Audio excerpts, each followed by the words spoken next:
ఇప్పుడు ABN channel ఎవరికి support చేస్తుంది? కొంచెం ఒళ్ళు దగ్గర పెట్టుకుని ఉంటే జాగ్రత్తగా ఉంటే మంచిది, లేకపోతే మర్యాద దక్కదు. మా సతా చూపించడం అనుకో, ఏ ఛానల్ ఉండదు, ఏ పేపర్ ఉండదు. మళ్ళీ కూడా చెప్తున్నా సోదర ఏబిఎన్ రాధాకృష్ణ గారికి చెప్పు, తెలంగాణలో నిజమైన ఉద్యమకారులు నిజాయితీ పరులు ఎంతోమంది ఉన్నారు.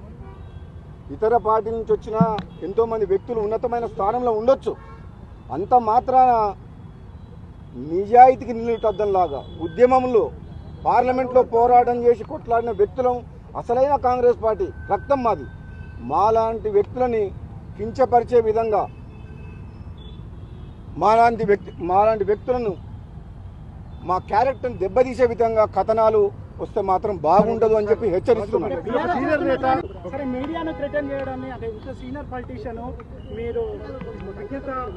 మీడియాని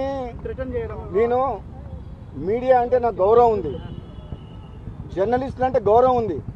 కానీ మీడియా ముసుగులో తెలంగాణలో మాలాంటి రాజకీయ నాయకుల్ని కించపరిచే విధంగా, మా వ్యక్తిత్వాన్ని దెబ్బతీసే విధంగా ఏదైనా ఆంధ్ర మీడియా ఛానళ్ళు వాళ్ళ మీడియా ముసుగులో మమ్మల్ని బలహీనపరిచే విధంగా ప్రయత్నం చేస్తే మాత్రం మంచిది కాదు అని ఎవరికి చెప్తున్నా అంటే, ఎవరైతే చేస్తారో అందరికి చెప్పట్లేదు, అందరు మీడియా వాళ్ళు చెడ్డవాళ్ళు అంటలేను.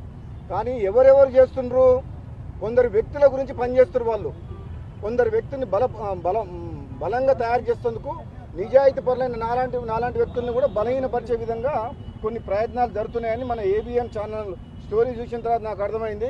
అందుకని చెప్తున్నా, చాలా కేర్ఫుల్గా ఉండండి. అలాంటి ఛానళ్ళు మాకు కావాలంటే 100 ఛానల్ పెట్టగల శక్తి మాకుంది. ఏబిఎన్ కాదు, ఏబిఎన్ లాంటి ఛానళ్ళు, ఆంధ్రజ్యోతి లాంటి పేపర్లు కావాలంటే 100 పెడతాం. మేమేం వాళ్ళ మీద డిపెండెంట్ లేవు, తెలంగాణ కొట్లాడి సాధించుకున్నాం.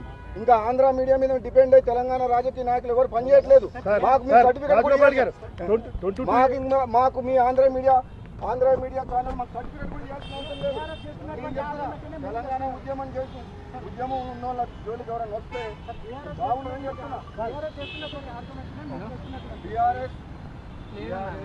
తెలంగాణ కోసం కొట్లాడలేదు, కాంగ్రెస్ పార్టీ ఎంపీగా నేను కూడా కొట్లాడినా. ఆ రోజు తెలంగాణ ఉద్యమం చేసింది ఎవరు? పార్లమెంట్లో కొట్లాడింది ఎవరు?